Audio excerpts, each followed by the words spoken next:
Good afternoon, everybody. It's January 22nd, 2025.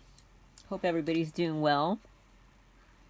So, I remember when I was growing up, hearing the expression, the separation between church and state. Now, I'm not a political person. I only started to vote. I again think I was in my 50s. So, I really didn't know what it meant other than that you shouldn't mix religion and politics, which I think is a good idea.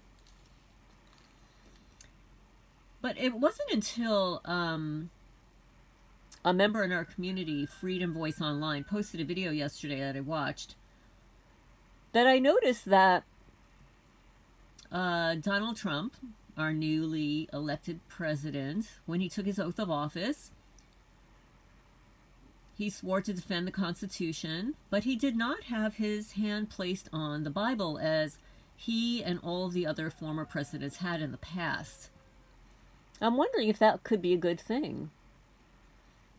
Why would we need any president to have his hand on the Bible when he's a politician swearing to protect and uphold the Constitution? It seems like there's a conflict of interest. And also, and again, I don't know, but I've heard that the Bible's been changed several times over the years. It's been edited. We don't really know who wrote it. We don't really know if everything in there is true, if it's been like a total psyop our entire lives. And again, remember, I'm not a religious person. I did not grow up in a Bible in the house. I'm actually learning from you guys. So, do you feel that presidents should be swearing an oath of office with their hands placed on a Bible at the same time as protecting and upholding the Constitution of the United States? So anyway, when I woke up this morning, it was a lovely -3 degrees.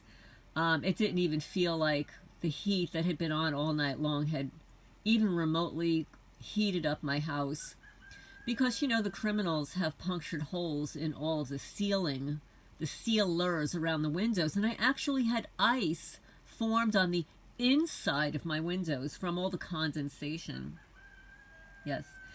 If anybody has a list of the 200 signed orders, just a list of the number and the actual order, please let me know. I looked on Wikipedia. They only have up to 34.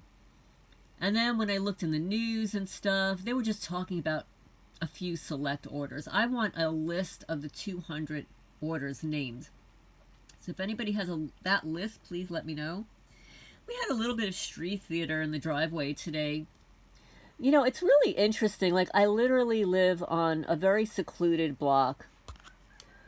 But it never ceases to amaze me how two cars could pass at the exact same time, only in front of my house, where one of them has to pull into my driveway and let the other car pass. Always when I'm viewing it. And then I received, just a short while ago, as I was thinking about what I was going to say for my current video, I received a prank phone call from a 732 area code down by the shore. When I went into the Cats building yesterday, I had cleaned it all up. I vacuum in there every day. There's so much dust that forms on the windows, a film on the windows from what these creatures have thrown in there. But I had deliberately placed newly cleaned blankets on top of some of their pillows on the floor, knowing that it was going to be cold. Well, I go in there, and I step on something wet, and it's the exact blanket that I just cleaned. So I blotted it up, and then it just occurred to me that it was in a very strange place. So I blotted it up, and I smelled it. And this is not the first time this has happened, and please forgive me, men out there. But, like, I'm in my 60s. I know what water smells like. I know what cat pee smells like, but I also know what sperm smells like, okay? And there was sperm on this newly cleaned blanket. In addition to the fact that 3 days ago I woke up with scratches all over my back. I can't photograph it because I just can't photograph it. But yeah, so 3 days later, I still have some scratches that are healing on my back. They spread dirt and filth everywhere. And then I was watching a YouTube video. You know, these things come up randomly. You click on one video, you watch it, it's relating to real estate, and then they recommend some other things related to real estate. So I was listening to, I think it was the 10 places that people are leaving, the 10 states that people are leaving or whatever. And up there on the list, I think it was number 4. It was either 4 or 6. I don't remember now. It was Kentucky.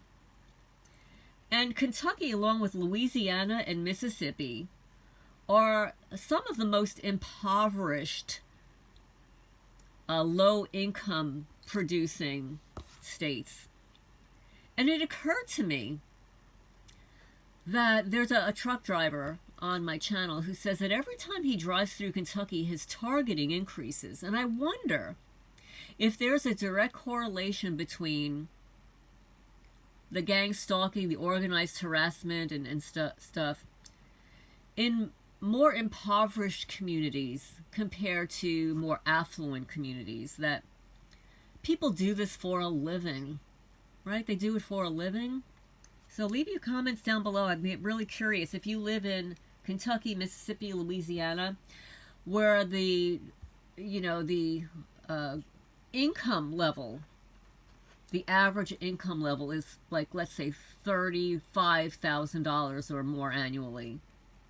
I'd be curious to hear from you if you feel that the targeting is more in those states compared to the states where maybe the average income level is $100,000. So I'd be really curious to hear about that. But I also want to thank somebody donated cat food to us. I just received it today, so whomever did it, I just want you to know that Chewy.com, we've been a partner with Chewy.com for years and years.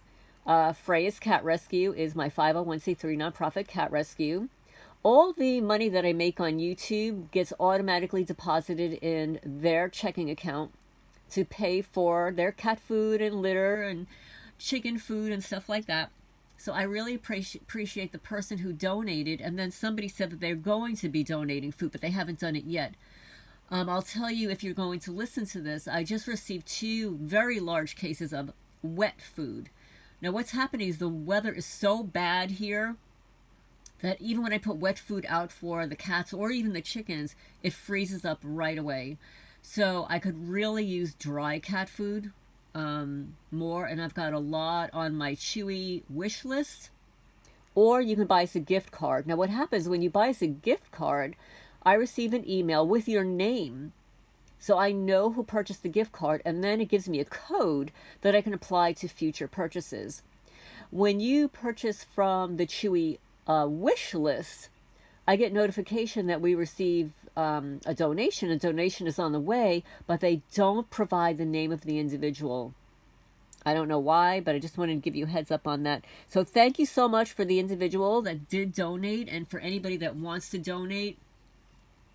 We do have the Chewy.com wish list. If you purchase, I think it's $49 or more, you get free shipping. Other than that, I think the shipping is like $6.99, something like that.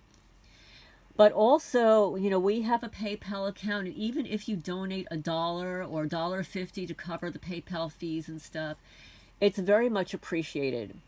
I know that everybody's strapped for money and stuff, but I really appreciate any support that you can give towards donating cat food to the cats, because since we've moved here, the donations have been very slim.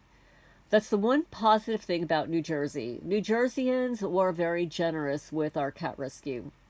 I would just put it out there on any platform, and I'd say, I need pillowcases, or I need sheets, or I need, straw. After Thanksgiving and Halloween, people would buy straw bales for decorations and then throw them away. And I would go and pick them all up so that they would be great for my cat colony and stuff. And people would just drop off stuff at Pet Value, and they'd hold it for me in the back. Pet Value would give me all the dented cans and stuff like that. I don't have that here. So it's been a real struggle. I've been paying out of pocket for a lot of the food and stuff that we need for our cat rescue. And we did, you know, Zumi is new, Vesta is new, and Popcorn was here when I moved here. And then there is Jazzy. Jazzy and Vesta are mommy and daughter, two black long-haired cats. So those three new cats here. I also noticed that we have a new cat on the property. I am not going to adopt it, and when I move, it will not be coming with me. I am not taking any more cats, but it is a beautiful long-haired cat. I don't know if it's a male or a female. It's quite large, so could be a male, but unfortunately could be a pregnant female too, but it is quite pretty, and it is eating. It's eating here. I feed the fox, I feed the raccoons, I feed the possums, so they eat a lot of the cat food also. But I also wanted to put it out there. Freya's Cat Rescue website in New Jersey, I paid out about $1,000 to renovate the website. As soon as it was renovated and it was up and running again, it was hacked. It was likely part of my targeting, and I wasn't aware of it. I had people coming to me and saying that your website was hacked, and I had no idea how long it had been that way.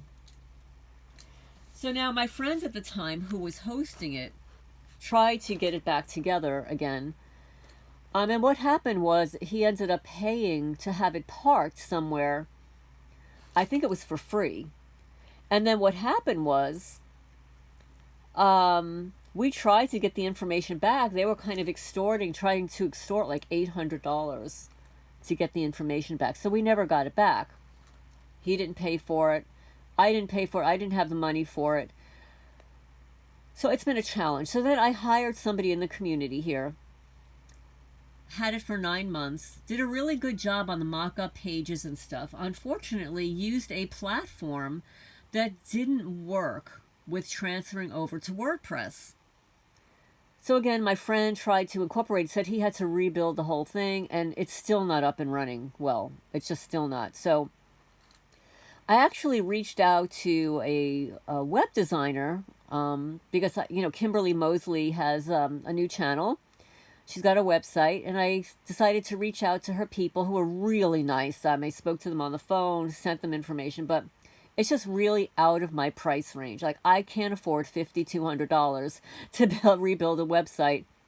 I mean, if I could, I would take the time out of my day or 2 weeks and do it myself. It's not that I can't create a website myself. I've created, I don't know, 2, 3 websites, 4 websites actually, in the past on my own. But it's very tedious and time consuming. I've got too much going on here.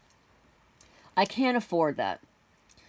Most small cat rescues like myself, and if you look at them online, their websites are so outdated. And I feel bad for them. I feel bad for me. We're not the big, you know, the big national websites that have employees that get thousands and millions of dollars donations to support their not rescuing cats. And I'll just leave it at that. They're not rescuing cats. They're just collecting donations for their employees and their image.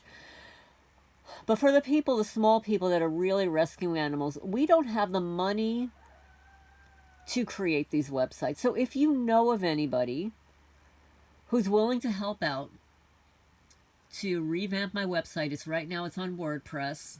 You can go to freyascatrescue.org and see what a hot mess it is. Or if you know somebody who's willing to take it over in WordPress and or transfer it all to another platform. I was thinking about moving it to Wix.com. I could actually do that myself, but again, I don't have time. I've got too many other things to do. But please contact me at alternativehomesteading@gmail.com. We do have another email address, which is freyascatrescue@gmail.com. I don't check it as often. But anybody that could recommend a lower priced web designer that's willing to work with a small nonprofit, please let me know. But I hope everybody's doing well today. And this beautiful little angel is hand painted oil painting by Linda Russell, Linda's Art Angels. I'm going to sign off for now. Please remember to hit the thumbs up. It helps the channel grow. Get the message out there.